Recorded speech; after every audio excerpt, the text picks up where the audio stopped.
O Senhor esteja convosco. Ele está no meio de nós. Proclamação do Evangelho de Jesus Cristo segundo João.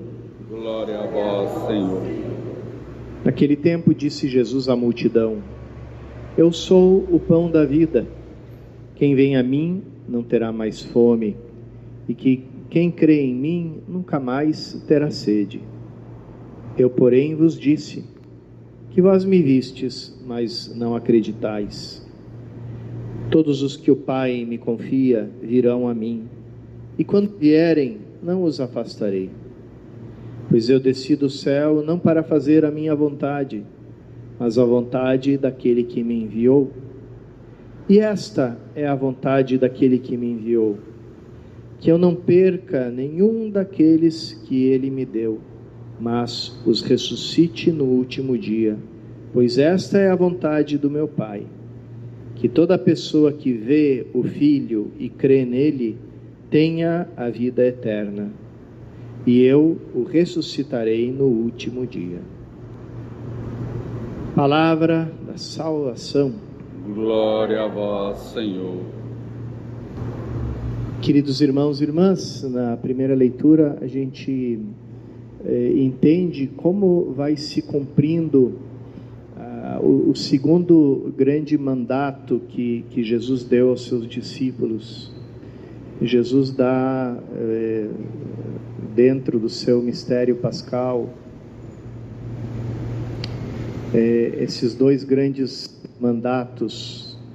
O primeiro, a respeito da Eucaristia, na última ceia: fazei isto em memória de mim. E o outro é aquele chamado mandato missionário. Nós católicos chamamos esse segundo mandato de Cristo mandato missionário. Nossos irmãos do protestantismo chamam esse mandato de a grande comissão, the Great Commission, né? Que é aquele: ide pelo mundo inteiro, fazei discípulos meus, a todas as criaturas, batizando-os em nome do Pai, do Filho e do Espírito Santo, ensinando-os a observar tudo o que eu vos disse. E esses são, por assim dizer, esses dois mandatos que, de certo modo, fundam a igreja e dão a razão de existir da igreja, porque até ali era só Cristo. Então, a partir dali, ele dá dois mandatos que têm a ver com os sacramentos: o da Eucaristia, o maior sacramento, porque é o próprio Cristo, e o batismo, que é o sacramento da vida nova em Cristo, que é a porta de entrada para todos os sacramentos, porque ele nos coloca em comunhão com Cristo. Então, aqui a gente entende também a força dessa imagem que João capta no momento que o peito de Cristo é aberto e sai o sangue e a água. Eles correspondem a esses dois mandatos de Cristo. O mandato, primeiro vem o sangue, né, o mandato da Eucaristia: este é o cálice do meu sangue, fazei isto em memória de mim.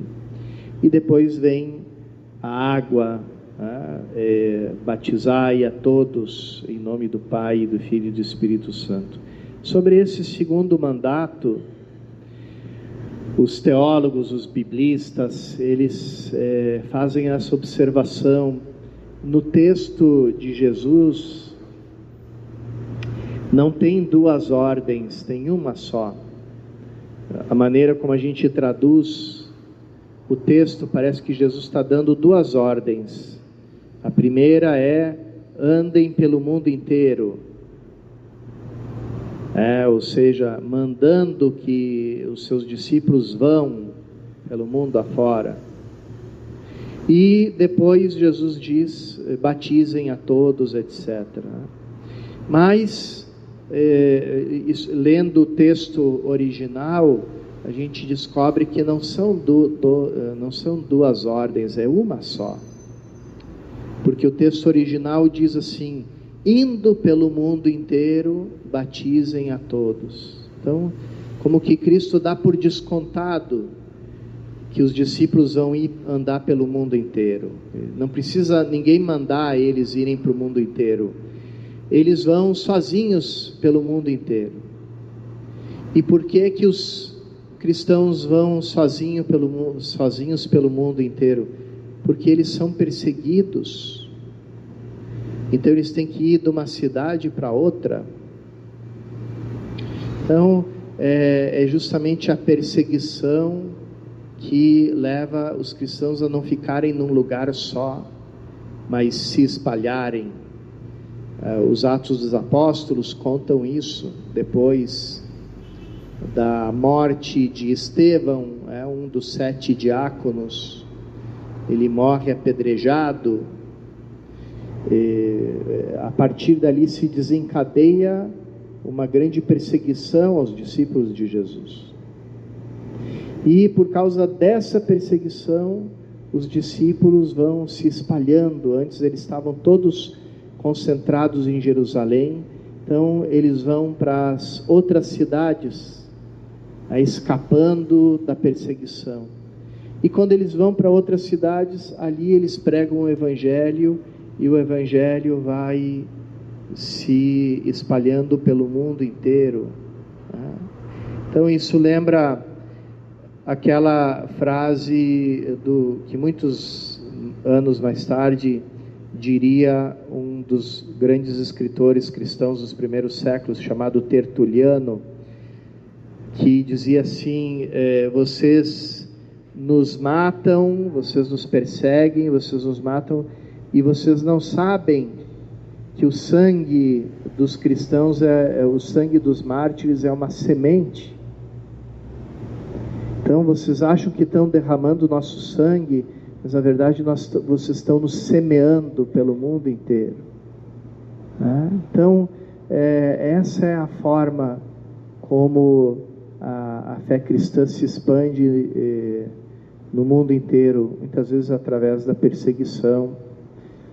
Anos atrás eu recebia muitas notícias internacionais de uma perseguição de cristãos numa província da Índia chamada Orissa, onde estava tendo um verdadeiro massacre de cristãos ali, e era promovido pelos hinduístas, hinduístas radicais, que queriam purificar a região, que só houvesse pessoas de religião hindu naquela região. Então eles estavam massacrando os cristãos. E ninguém estava noticiando isso no Brasil, então eu entrei em contato com jornalistas para que houvesse uma reportagem sobre isso nos jornais brasileiros. Depois de muitos anos, me deu a curiosidade de saber o que aconteceu afinal com essa região, Orissa, e com os cristãos que viviam ali. Aí eu me deparei com essa notícia, que o número de cristãos se multiplicou por 10 depois dessa perseguição, e se espalhou pelas outras regiões. Então, isso continua acontecendo no mundo. O sangue dos mártires é a semente de novos cristãos, e assim se realiza justamente nesse ato que, por assim dizer, consuma o sacrifício de Cristo, quando o seu peito é aberto e sai o sangue e a água.